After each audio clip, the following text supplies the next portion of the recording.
Living in London comes with a lot of expenses, from rent and bills to Western shows and public transport.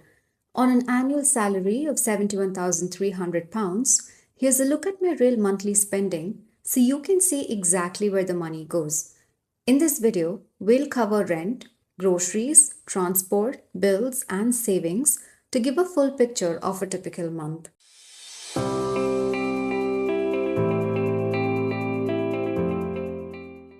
Before we dive into the numbers, I'll start with a bit of context about my lifestyle and setup so you can interpret these expenses realistically. I moved to London a few months ago for work, and my lifestyle is fairly moderate. I cook at home most of the time, eat out occasionally on weekends, and keep my weekend activities relatively simple. I live alone in a one bed, one bath apartment in northwest London and mainly use the tube to get around the city.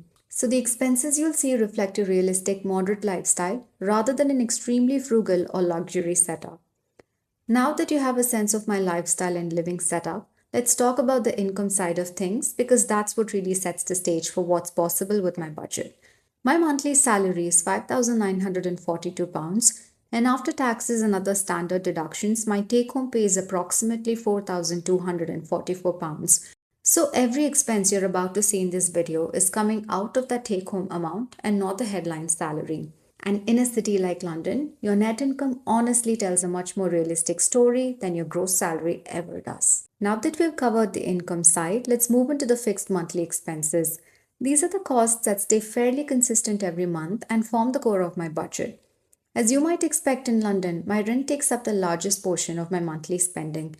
I pay £1,876 per month, and this amount also includes Wi Fi. On top of that, my utilities, including electricity, heating, and water, come to around £125 per month on average. Council tax is another fixed monthly cost, which comes to about £124. Transportation is also treated as a fixed expense in my budget. Since I mainly rely on the tube and public transport to get around London, I allocate around £230 per month for travel. My phone bill is another £5 per month, and I pay $8.99 for my Amazon Prime subscription. The next category is variable expenses. These are the areas where spending can fluctuate depending on my lifestyle for that month. For groceries and home essentials, I budget around £150 per month, and this mainly covers basic groceries, pantry items, and household necessities. I also set aside £194 for food and drinks. This usually includes occasional weekend dining, coffee, or casual outings rather than frequent eating out during the week. My personal expenses are another £150 per month, which covers things like personal care and small purchases. I also keep a miscellaneous category in mind for one-off or irregular expenses and keep it at zero in my planned budget. It covers non-recurring or one-off expenses that may come up in certain months, and they come from my savings rather than my regular monthly budget. But I still include them as a category for tracking purposes, so I have a complete and realistic view of my overall spending. Before I move on to the final summary, I would also like to clarify that in practice, these categories aren't always perfectly separate every single month. Sometimes grocery purchases slip into personal expenses, and other times it's the other way around.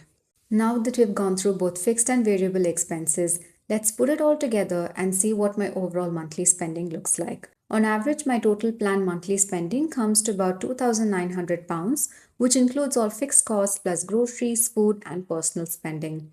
With a monthly take-home pay of £4,244, I still have a portion left each month.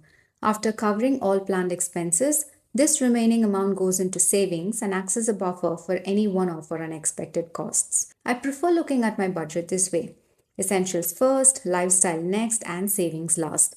This approach helps me stay consistent while still maintaining a moderate and realistic lifestyle in London.